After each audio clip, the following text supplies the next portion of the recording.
Hello friends, welcome to Building Web App YouTube channel. Today we are going to see about ngIf structural directive.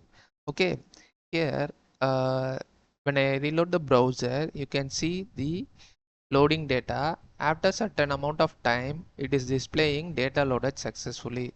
So how I have achieved it using ngIf structural directive. Okay, let's check the code first.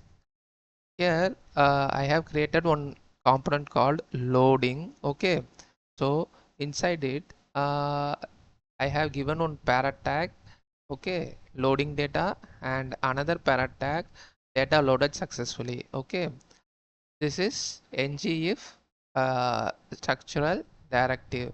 I have assigned isLoading property. Okay, initially the isLoading property is set to true. Okay, so whenever this property is true, so loading data will be displayed. Okay, and inside the constructor I have written set timeout function. So uh, this dot is loading equal to false, which should happen around after 3 seconds. Okay, so initially uh, is loading property is true. After 3 seconds its loading property is false.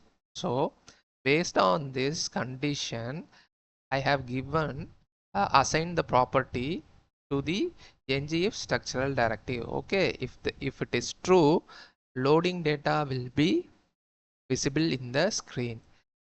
If it is false, after 3 seconds data loaded successfully message will get displayed. Okay, so this is old way of writing ngIf structural directive.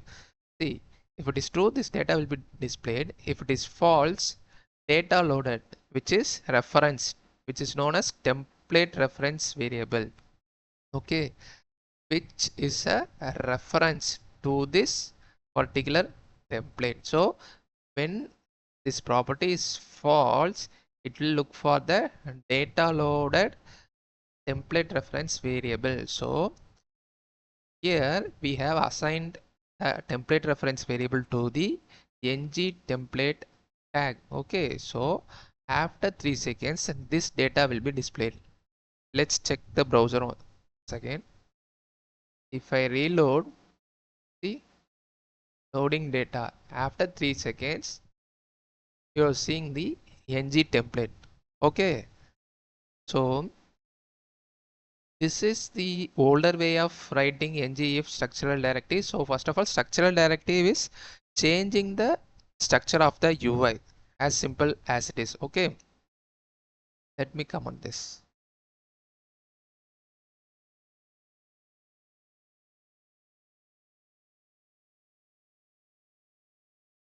So the new way of writing is, which is similar to the if else condition which we use in JavaScript, right?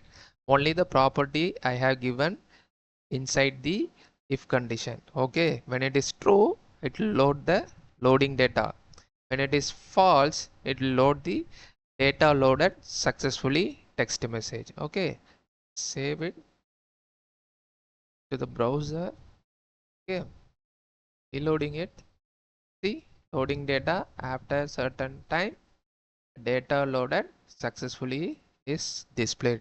So uh, this is the way we need to use ngIf structural directive in Angular. Okay, hope you have liked this video.